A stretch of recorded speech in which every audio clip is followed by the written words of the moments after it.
2026-27 ఆంధ్ర రాష్ట్ర బడ్జెట్పై కూటమి ప్రభుత్వం ప్రవేశపెట్టిన బడ్జెట్ మీద గత పాలకుల అసమర్థ పాలనలో గాడి తప్పిన రాష్ట్ర వ్యవస్థను మళ్లీ పురోగతి దిశగా తీసుకువెళ్లడానికి పెట్టిన బడ్జెట్. రాష్ట్ర అభివృద్ధి, సంక్షేమ, భవిష్యత్తుకు ఒక బ్లూ ప్రింట్ లాగా మన బడ్జెట్ ఈరోజు ముందుకు తీసుకువెళ్తున్నాం. కోట్లాది మంది ప్రజల జీవితాల్లో మార్పు తీసుకురావడానికి నిబద్ధతగా, కమిట్మెంట్తో రూపొందించిన బడ్జెట్. ప్రజల ఆశలకు, ఆకాంక్షలకు అనుగుణంగా బడ్జెట్ను కూటమి ప్రభుత్వం రిలీజ్ చేసింది.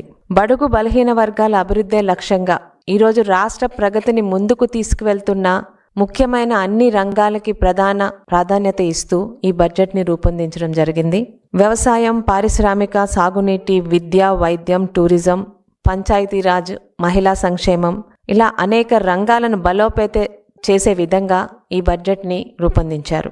అన్ని వర్గాల సమగ్ర అభివృద్ధే లక్ష్యంగా దాదాపు 3,32,205 కోట్లతో బడ్జెట్ ప్రవేశపెట్టిన గౌరవ ముఖ్యమంత్రి గారిని మరియు గౌరవ ఆర్థిక శాఖ మంత్రి గారిని మా ప్రజలందరి తరపు నుండి కూడా ఈరోజు అభినందిస్తున్నాం.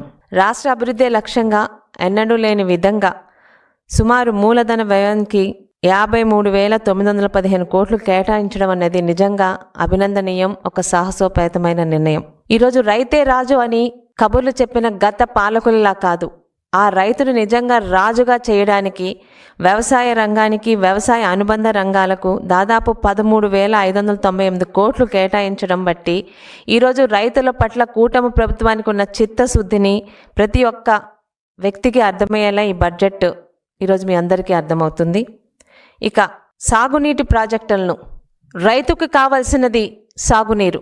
గత 5 సంవత్సరాల్లో ఎటువంటి మేజర్ ప్రాజెక్టులు కానీ ఒక్క రూపాయి కూడా ఖర్చు పెట్టకుండా తారీఖులను మారుస్తూ 5 సంవత్సరాలు ప్రజలను మభ్యపెట్టిన ఆనాటి ప్రభుత్వానికి ఈరోజు రైతుని రాజుగా చేయడానికి, ఆ రైతుకు కావలసిన అన్ని రకాల అవసరాల మీద ఖర్చు పెడుతూ రైతును నిజంగా రారాజు చేసే దిశగా తీసుకెళ్తున్న ఈ ప్రభుత్వం తాలూకా చిత్తశుద్ధికి ఈరోజు ఈ బడ్జెట్ అద్దం పడుతుంది.